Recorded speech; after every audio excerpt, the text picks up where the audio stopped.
உங்ககிட்ட ஒரு கொஸ்டின் கேட்கணும். நீங்க விளையாடின முதல் ஸ்போர்ட்ஸ் என்ன ஸ்போர்ட்ஸ்? ஸ்ட்ரீட்ல கிரிக்கெட் விளையாண்டுருக்கோம். எங்கள் ஃபாதரே வந்து நீங்க ப்ரெஷரைஸ் சிச்சுவேஷன்ஸ்ல எப்படி ஹேண்டில் பண்ணுங்க? 14 வயசுலேயே அரசியலில் இறங்கிட்டேன். அப்போலேருந்து எனக்கு டென்ஷன் தான். டி ராஜேந்திர சன் இருக்கார், அவர் சிலம்பரசன், அவர் ஆப்போசிட் டீம் விளையாண்டாரு. கவர்மெண்ட் எப்படி செஞ்சா இன்னும் நல்லா இருக்கும் அப்படிங்கிற யோசனை கூட நீங்கள் சொல்லலாம். யாரும் பயப்படாமல் கூச்சப்படாமல் சொல்லுங்கள். அக்வாட்டிக் ஸ்டேடியம் மட்டும் எல்லா டிஸ்ட்ரிக்ட்லேயும் கொஞ்சம் நிச்சயமாக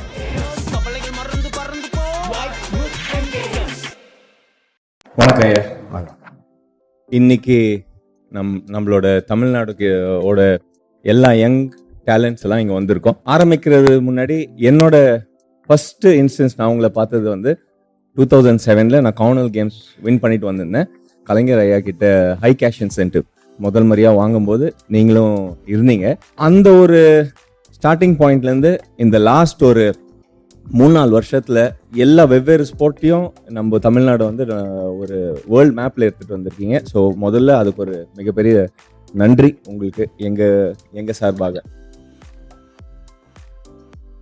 இந்த யங் டேலண்ட்ஸ் கிட்ட சில கேள்விகள் இருக்கு.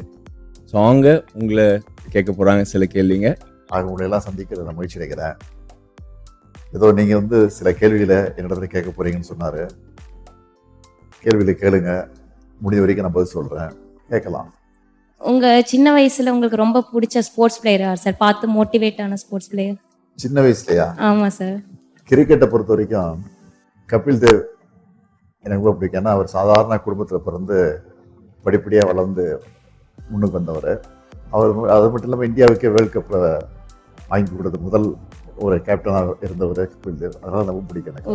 அதுக்கப்புறம் கவாஸ்கர், தொடர்ந்து டெண்டுல்கர், தோனி. இப்போ இருக்கிற இளைஞர்கள் தமிழ்நாட்டை பொறுத்த வரைக்கும் நிறைய இளைஞர்கள் வந்து கிரிக்கெட்ல வந்துட்டு இருக்கிறாங்க, மற்றதுலயே வந்துட்டு இருக்கிறாங்க, நீங்களும் வந்துட்டு இருக்கிறீங்க. அதனால எல்லாரையும் பிடிக்கும் எனக்கு. உங்களை பார்த்ததுல எனக்கு ரொம்ப சந்தோஷம். தமிழ்நாடு விளையாட்டு வீரர்கள்ல யாருடைய விளையாட்டு கேட்குறீங்க? நீங்களும் தமிழ்நாட்டு வீரர்கள் தான். இல்லை குறிப்பிட்டு நான் சொன்னா மற்றவங்களுக்கு கோபம் வந்துடும், மனசை கஷ்டமாகலாம். இருந்தாலும் நான் சொல்ல முடியாது. எல்லாருடைய விளையாட்டும் பிடிக்கும்.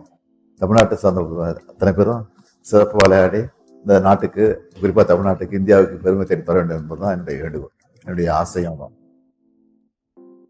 நீங்க விளையாடின முதல் ஸ்போர்ட்ஸ் என்ன ஸ்போர்ட்ஸ்? ஹாக்கி. ஸ்கூலில் படிக்கும்போது ஹாக்கியில் ஒரு டீமில் இருந்தேன் நான். எம்சிசி ஸ்கூலில், மெட்ராஸ் கிருஷ்ண காலேஜ் ஸ்கூலில் சென்ட் பீச் ஸ்கூலோட மேட்ச் நடக்கும்போது அதில் விளையாண்டுருக்கேன். அதனால் ஹாக்கியும் பிடிக்கும், கிரிக்கெட்டும் பிடிக்கும். அதுதான் விரும்பி விளையாடுறது உண்டு.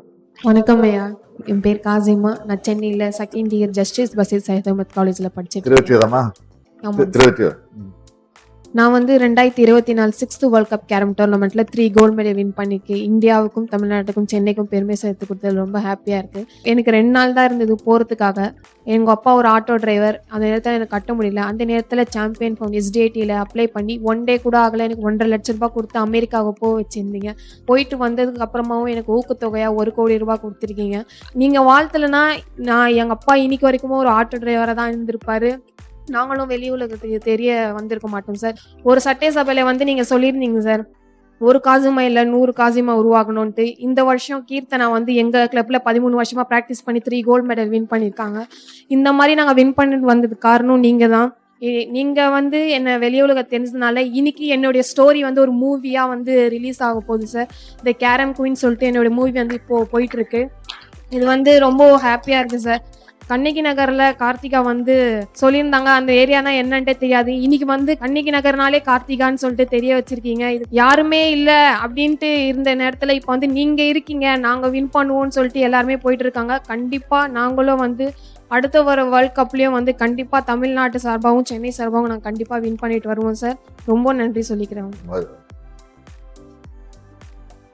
நீங்க ஃபன்னா ஜாலியா ஃபன் கேம்ஸ் இல்லை ஏதோ ஒன்று ஜாலியாக ஹாபி மாதிரி விளையாடுறது யார் கூட சார் விளையாடுவீங்க?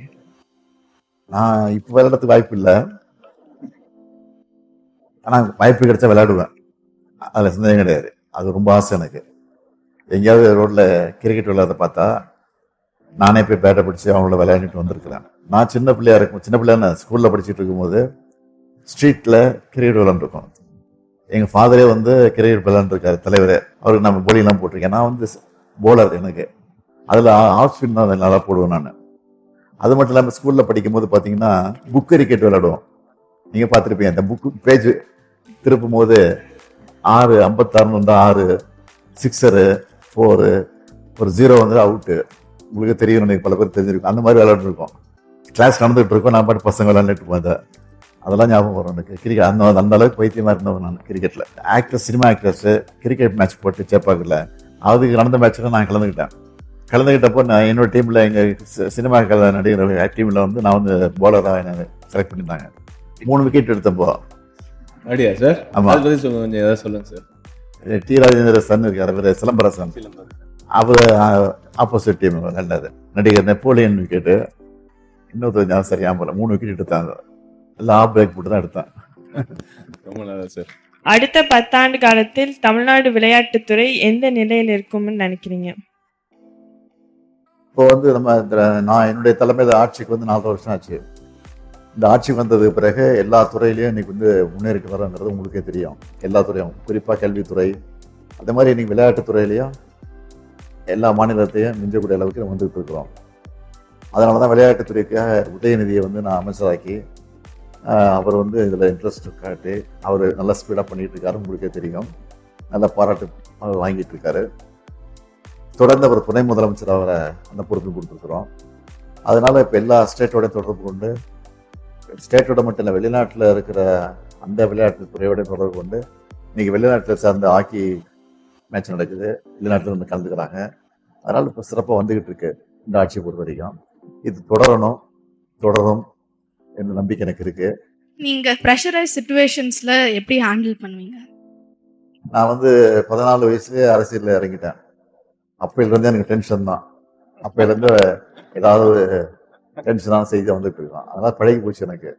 அதனால் அதை பற்றி கவலைப்படுறதில்லை. நான் பாட்டுக்கு போயிட்டு இருக்கிறேன். இதே அந்த ப்ரெஷர் வரும்போது புக் எடுத்து படிக்க ஆரம்பிச்சுப்பேன், டிவி பார்ப்பேன், ரேடியோ கேட்பேன், பாட்டு கேட்பேன். அப்படி இல்லைன்னா நடந்து வாக் பண்ண ஆரம்பிச்சிடுவேன். இதுதான் எனக்கு.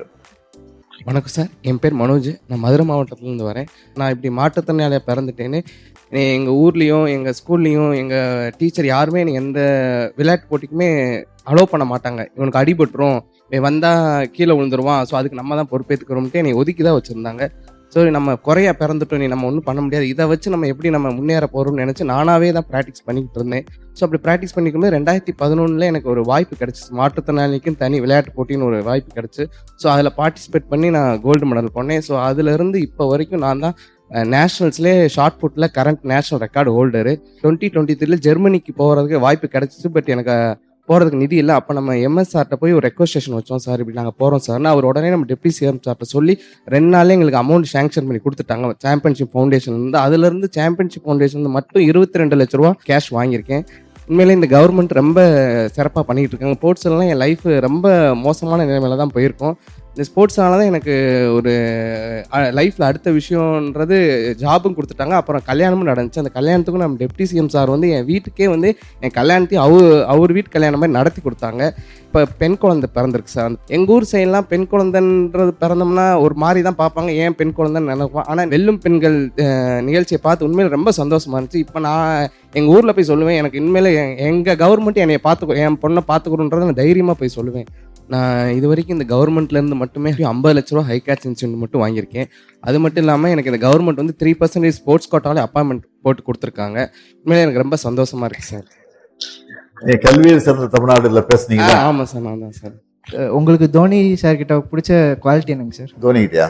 ஆமாங்க சார். தோனியுடைய கேப்டன்ஷிப் ரொம்ப பிடிக்கும். காரணம் வந்து ரொம்ப ஸ்மைலா, ஸ்வீட்டா, ஸ்மார்ட்டா, சைலண்டா, எந்த வித டென்ஷன் ஆகாம அவர் கேப்டன்ஷிப் பண்றாரு பாருங்க, அது ரொம்ப பிடிக்கும். பெரிய வழிகாட்டியா இருக்கிறார். இவ்வளோ வயது கடந்து போனாலும் இன்னும் அவர் வந்து விளையாடணும் அப்படின்னு சில ரசிகர்கள் வந்து ஆர்வத்தோடு காத்துட்டு இருக்காங்க பாருங்க, அதுதான் காரணம். ஸோ இப்போ தோனி சார் வந்து உங்களோட கம்பேர் பண்ண முடியுமா சார்? என்னுடைய அந்த கூல்னஸ், காம்னஸ் முயற்சி பண்ணலாமே தவிர கம்பேர் பண்ண முடியாது. முயற்சி பண்ணலாம், அவர் பண்றாரு சார். அவர் மாதிரி இருக்கணும், நான் முயற்சி பண்ணாங்க, நான் பண்றேன். சோஷியல் மீடியாவில் நாங்கள் நிறைய நான் பர்சனலாக நிறையா பார்க்குறது என்னென்னா, இப்போ இந்தியாவோ இல்லை ஏதாவது பெரிய லெவல் பிளேயரோ ஏதாவது டோர்னமெண்ட் வின் பண்ணிட்டு வந்தாங்கன்னா ஃபர்ஸ்ட் நீங்கள் தான் வந்து முன்னுக்கு வந்து அப்ரிஷியேட் பண்ணுறீங்க. அந்த மாதிரி உங்களுக்கு இன்ட்ரெஸ்ட் எங்கேருந்து சார் வந்துச்சு, எப்போ வந்துச்சு? அதாவது அரசின் சார்பில் கவர்மெண்ட் வந்து நீங்கள் போய் பல்வேறு மாநிலங்களில் பல விளையாட்டு போட்டிகளை கலந்துக்கணும்னு சொல்லி அதுக்காக செலவு பண்ணி அது உங்களை ஊக்கப்படுத்துறதுக்கு உற்சாகப்படுத்தி அனுப்பிச்சி வைக்கிறோம், ட்ரைனிங்க்கு அனுப்புகிறோம். அதெல்லாம் பண்ணிட்டு நீங்கள் வரும்போது ஜெயிச்சுட்டு வரும்போது எனக்கு அதோட வேறு மகிழ்ச்சினா இருக்கு. அந்த மகிழ்ச்சியை பகிர்ந்துக்கிறதுக்கு தான் உடனடியாக மெசேஜ் போடுறோம், ட்விட்டரில் போடுறோம், அதுதான் வாழ்த்து சொல்கிறோம். இந்த டேர்மில் வந்து நிறைய ஸ்கீம்ஸ் நிறைய இன்க்ரீஸ் பண்ணியிருக்கீங்க சார்.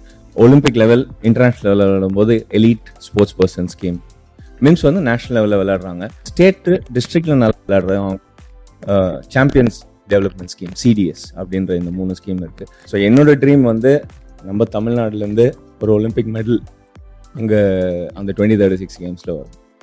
இதுக்கு முன்னாடி விளையாட்டுத்துறையை பொறுத்த வரைக்கும் கடந்த பல ஆட்சி காலகட்டங்களில் 10ஓட 11 அத்தோட இது ஒன்றா இருந்தது. இப்போ திமுக ஆட்சிக்கு வந்ததுக்கு பிறகு, அதுவும் குறிப்பாக விளையாட்டுத்துறை அமைச்சராக உதயநிதி அவர்கள் பொறுப்பேற்றுக்கிறது பிறகு இது எவ்வளோ முக்கியத்துவம் கொடுத்துட்ருக்குங்கிறது எல்லாருக்கும் தெரியும். அதாவது நிதி கொடுக்கறதுக்காக செலவு பண்ணதுக்காக இல்லை, அவங்க ஊக்கப்படுத்தி உற்சாகப்படுத்தி அனுப்பிச்சி வச்சு வெற்றியோடு வரும்போது அது எங்களுக்கு ஒரு பெருமையாக இருக்குது. அது மட்டும் இல்லாமல் நீங்கள் பார்த்தீங்கன்னா எல்லா மாநகராட்சியிலையும், தமிழ்நாட்டில் இருக்கக்கூடிய எல்லா மாநகராட்சியிலையும் ஸ்டேடியம் கட்டுறதுக்கு திட்டமிட்ட வேலை நடந்துக்கிட்டு இருக்கு. பல மாவட்டங்களில் நடந்துக்கிட்டு இருக்கு, இப்போ முடிய போகுது. அதே மாதிரி 234 சட்டமன்ற தொகுதியிலையும் ஒவ்வொரு கிரிக்கெட் ஸ்டேடியம், ஃபுட்பால் ஸ்டேடியம், பொதுவான ஸ்டேடியம் கட்டணும்னு சொல்லி, கிரிக்கெட் விளையாட்டு ஸ்டேடியம் கட்டணும்னு சொல்லி அதையும் அறிவிச்சுட்டு அதற்கான முயற்சி நடந்துட்டு படிப்படியாக அதுவும் நிறைவேற போகுது. இதெல்லாம் நிறைவேற போது நிச்சயமாக தமிழ்நாட்டில் இல்லை, இந்தியாவிலேயே மட்டும் இல்லை, உலக அளவிலேயே இது ஒரு பெரிய அளவுக்கு நம்முடைய விளையாட்டுத்துறை இருக்குங்கிற நம்பிக்கை எங்களுக்கு. நம்ம தமிழ்நாட்டில் நிறைய இன்டர்நேஷ்னல் லெவலில் டோர்னமெண்ட் நம்ம பண்ணிட்டு இருக்கோம்.